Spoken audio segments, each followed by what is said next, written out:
Hey everyone, and welcome. Today, we're going to teach your dog one of the absolute cutest tricks out there, the wave. But, this is about way more than just making your friends smile. We're actually going to use this one simple trick to unlock the really fascinating science of how your dog learns, how they think, and how they communicate with us. So, let's dive in. Because that's what we're really doing here. We're asking a deeper question. This isn't just a simple how-to guide. Think of it more like a journey into your dog's mind to see how they actually solve problems and make those amazing connections. So, the entire method we're going to use today is built on this one really powerful, and I should say humane principle, positive reinforcement. It's actually pretty simple. When your dog does something you like, you add something they like. A treat, some praise, their favorite toy, and that makes them way more likely to do that behavior again. It creates a dog that actually wants to learn with you. Now, to communicate really clearly using positive reinforcement, you only need two essential tools. Seriously, just two. Think of these as the basic building blocks of a brand new language you're about to start sharing with your dog. Okay, first up is the marker. This is a really unique sound, like a clicker or a sharp yes that you use the instant, and I mean the split second your dog does the right thing. It's like taking a high-speed photo, just capturing that exact behavior you wanted. This kind of precision is honestly the key to clear communication. And right after that marker comes the reinforcer. This is the reward, right? It's the paycheck for a job well done.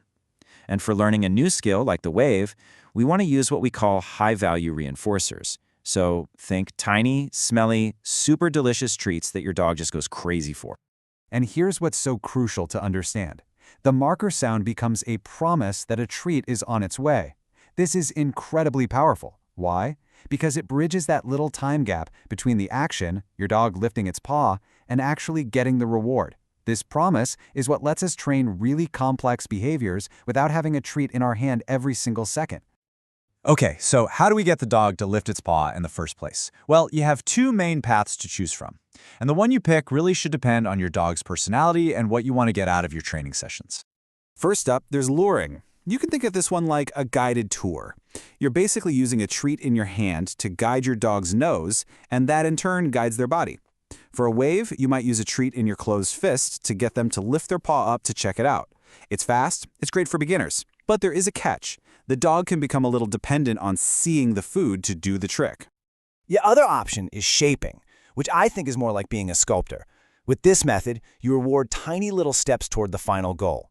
So you'd start by marking just a slight weight shift off the paw, then a tiny lift, then a higher lift, and so on. It's definitely a slower process, but it creates a thinking dog, one that tactively tries to solve the puzzle. This is an absolutely incredible confidence booster, especially for dogs that are a little shy or hesitant.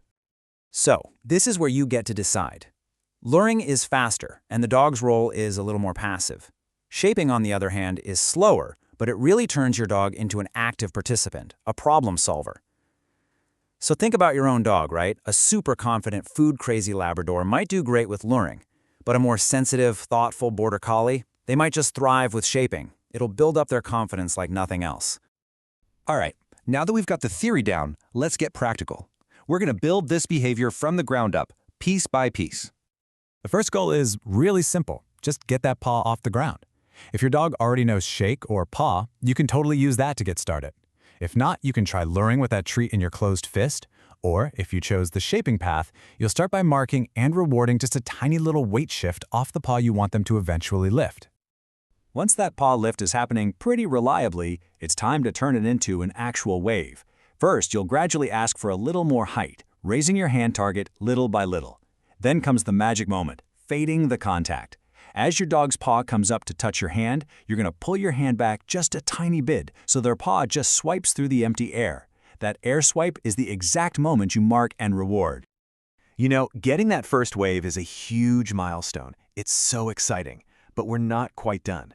Now we need to make it a reliable skill that your dog truly understands. Here's how we make it stick. So when you're ready to add a verbal cue, like saying the word wave, the order you do it in is absolutely critical. You have to say the new cue first, wave, pause for just a second, and then give the old prompt, which is your hand signal. When your dog does the behavior, you mark and reward. That sequence teaches the dog that the word wave predicts the hand signal they already know and love. To make the trick really solid, you have to proof it against what trainers call the 3 Ds: duration, distance, and distraction.